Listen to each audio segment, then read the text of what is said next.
The antler of any deer species is a wonder of the animal kingdom. It can grow to weigh more than 16 kilograms, and it grows and falls every year. This weight is sometimes almost 30% of the weight of the skeleton.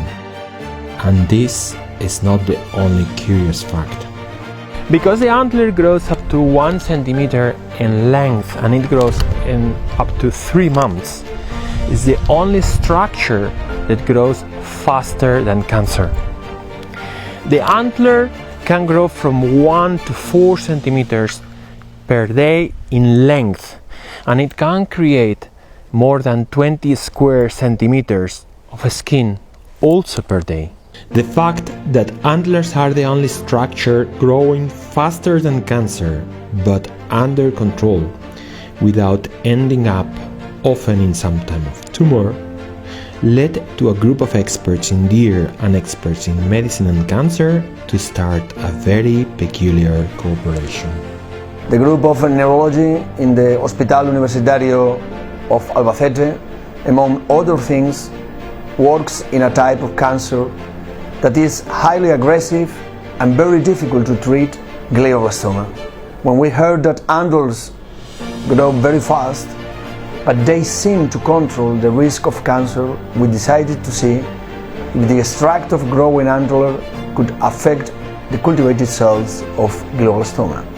A couple of years ago, scientists have demonstrated that the powder of growing antler kills cancer cells in cultures of prostate cancer with the same efficiency that chemotherapy has. But the antler velvet does not harm normal cells that grow at a similar rate. Not only that, when they tried with mice with really big tumors of prostate cancer, these were reduced up to 65%.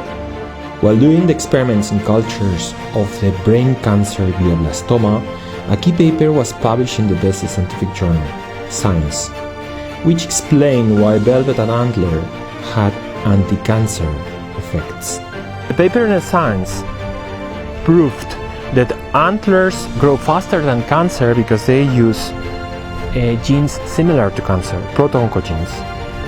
This creates such a danger of cancer in the deer that antlers evolve anti-cancer genes. Because antlers have skin, cartilage, bone, blood vessels and nerves, it may have a general anti-cancer effect and not just for 1 or 2 types of cancer. The study was published in a high-reputed scientific journal, Scientific Reports, and the results show that the effects in cultures of glioblastoma cells were similar to those found for prostate cancer. The velvet extract makes the cells of this brain cancer die 38% more than if they are not treated. The chemotherapy kills cancer cells, but it also kills healthy cells. The velvet antler also kills cancer cells, but it does not kill healthy cells. It does 2 other things that may be related to the capacity to expand in the body, what is called metastasis. The first is that it reduces the capacity to create new groups of cancer cells or colonies by 84%. Not only that, you can see that the velvet extract add to normal cells of skin closing a gap seem to make no effect. However, if velvet antler is added to the cancer cells, they move 40% more slowly than without velvet. The next step is to try the effects in mice with glioblastoma. We also want to see if the active molecules of the extract of antler velvet have a general anti-cancer effect. For this, we will try in cancer of the skin, bone, breast and colon. All this needs funding.